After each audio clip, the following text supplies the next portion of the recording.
And the Storm Prediction Center goes ahead and issues that tornado watch that we had spoken about for quite some time. Wanted to get you right over to the very latest tornado watch issued for much of Central Florida. This tornado watch runs, as my auto tweets have published, through 5 p.m. That tornado watch includes parts of the metro, parts of West Volusia, and goes basically off to the west. Now, tornado watch, what's the difference between a watch and a warning? We talked about this a lot during Coffee Talk. Here's a look. A tornado watch means that conditions are favorable for tornadoes to form. We have already seen several rotating systems rolling through the Big Bend. It's just outside of our coverage area, but nevertheless, they were there. And so because of that, I did want to make at least mention of it. That said, we think through the afternoon, especially as these storms march into our area and we heat things up,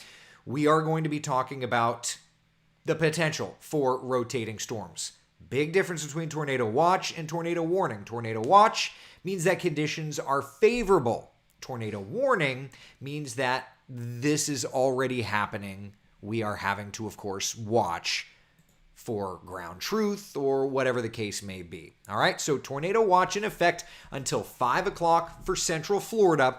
This all thanks to a cold front. You can see that front on the bottom left of your screen. Of course, we can bring it full to give you an idea of exactly what's going on. But the overall idea is this. We've got a potent cold front that is marching through the Gulf of Mexico and knocking on the doorstep of Florida's west coast. And because of that, you've got a warm front. It's pulling in all of this moist air, this unstable air. And then, of course, next stop is us. Here's a look at it on the broader scale. There's that cold front. You can see that cold front is marching in. The squall line, the line that's out in the Central Gulf, that's the one that I think is going to provide the threat for the severe weather in our area. What about the timeline? Of course, we've got Futurecast to keep you up to date on that. Futurecast has been fairly consistent saying that there will be a few showers and storms early in the day, but little by little, from about noon on, those storms are going to have just a little bit more punch to them.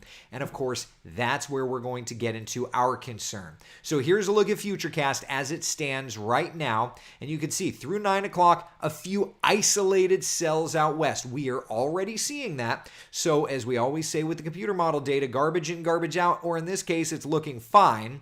So we're good. A couple of showers and thunder showers early in the day, and then by about 12:31, 2 o'clock, that's when things start working into our western areas, Marion, Sumter, Lake counties, and then, of course, from thereafter, it marches into the metro area, 3, 4 o'clock. Futurecast is saying 4 o'clock. We'll be watching that marching right into the metro area. And then, of course, afterward, it gets over into Brevard by about 5, 6 o'clock. So we've sped up the timing just a little bit on this.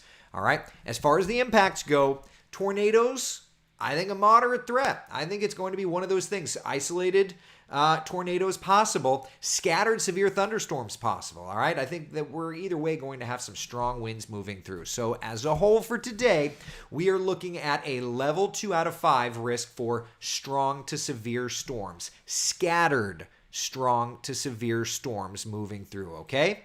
All right, just to recap, there is a tornado watch that has now been posted, meaning that conditions are favorable for tornadic development, especially from about Orlando, DeLand, St. Cloud, off to the east. Of course, meteorologist Kellyanne Klass is in the Weather Center, keeping you up to date, and we will be monitoring things all day for you on the social media channels. I'm meteorologist Eric Burris. Stay tuned. We'll keep you up to date.